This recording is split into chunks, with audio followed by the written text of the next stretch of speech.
and as the cardinals continue to take their oath, I think it's a good opportunity to talk about who some of the front runners are, and so we can show everybody who has risen to the top of the list based on our reporting and conversations.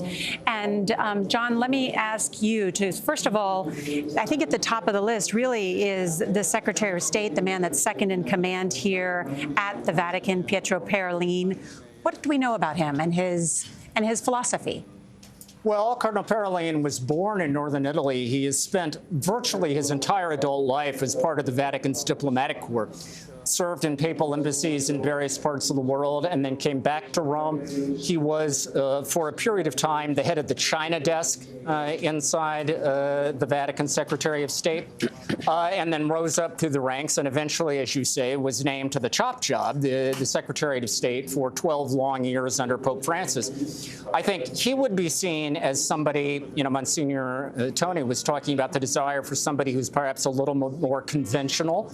That certainly would fit Cardinal Parolin's profile. He would be seen as a safe pair of hands. I think the one knock on Cardinal Parolin is that if you were going to hold a charisma contest among these cardinal electors, I don't think he would be in your top 10.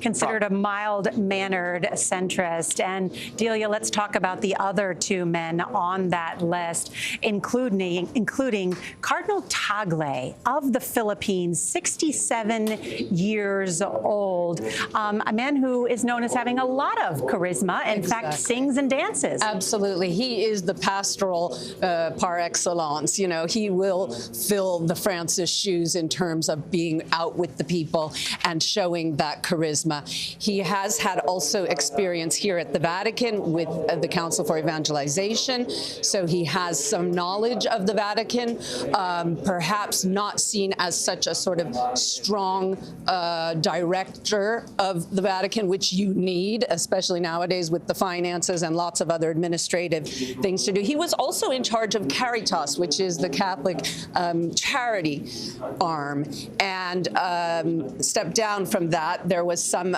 turbulence in that, not necessarily due to him, but he did step down from that. Was he asked to step down from that role? Yes, he was asked to step down from that role, but again, it's unclear exactly what his role in that was. There were a number of heads that were asked to step down there. The Philippines is roughly 80% Catholic. Cardinal Tagle would be considered the first Asian pope. Well, it would be amazing. It would be quite the opposite of electing Parolin, for example. So you would be going from a South American pope to a Filipino pope. It would be really just keeping the ball rolling, in my opinion. We were talking earlier, in some ways it would be like going back to the John Paul years, in that if you remember how many Poles came through Rome during the John Paul years, because he was the uncrowned king of Poland, imagine how many Filipinos would be streaming through this. Oh, it would be unbelievable. It would be off the hook. It would be wonderful for that. Yes. And then, of course, let's not leave out Cardinal Pizzaballa. I mean, nobody's going to forget that name ever.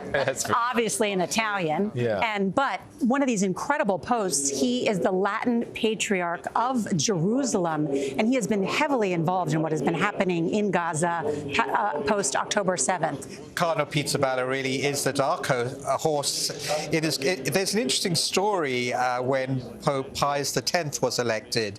His name, sarto in Italian, means a seamstress, a sewer. And the story is that a cardinal, when he was elected, opened the curtains behind us here by the balcony and made the sign with his fingers of a seamstress. I'm just wondering what happens with Pizzaballa, which means throwing the pizza into the air. What sign they're going to make. But in fact, I met all three of these cardinals this morning, Cardinal Parolin, Cardinal Tagle, and Cardinal Pizzaballa. And everything you have said is absolutely true. Cardinal Parolin, when he came out, he said, Anthony, I've got to come to Assisi, which is where I live, which is amazing that he remembered it. He's a diplomatic man. Cardinal Tagle burst out into tears. Wow. He is the crying man, isn't he? Yeah, He tends to, he's very, very... Where's his heart in the sleeve? And Cardinal Pizzaballa, interestingly, he nodded, but he's discreet, reserved. Very interesting. Interesting. For that last name in particular, the personality may not match the fun of pizza dance, which is the literal translation. Yeah. And I was struck that after October 7th, that Cardinal Pizzaballa said he would be willing to offer himself in exchange for the Israeli children taken hostage. Look, that ultimately not come to be, but he has managed that very difficult situation quite well by all accounts, and that is certainly something in his favor. The thing that is not in his favor is he's 60 years old, so he's considered young. So let's talk about that window that people talk about sometimes for not too old to be Pope, right. but at the very same time, not too young. What is the window that... Well, if you consider the last two popes were elected at the ages of 78 and 76, respectively. I think generally we figure late 60s to mid 70s, call it.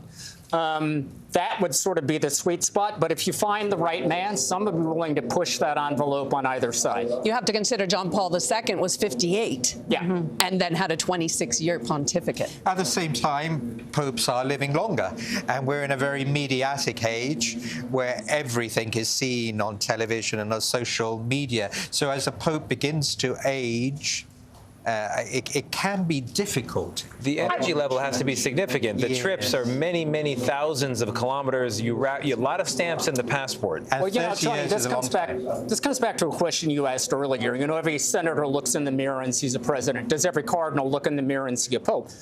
Honestly, I think the answer to that question is no.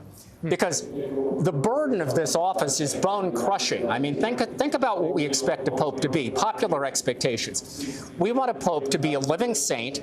We want him to be a skilled diplomat. We want him to be a Fortune 500 CEO. We want him to be a gifted communicator. Any one of these things is hard to do well. Putting them all together is a prescription for frustration.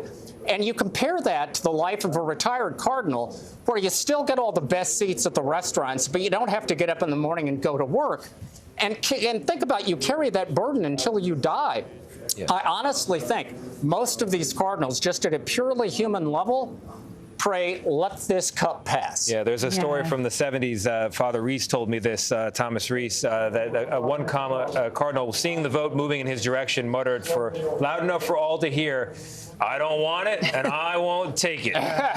Well, Pope Benedict famously said when he heard his name, he felt like he was being led to the guillotine. Oof.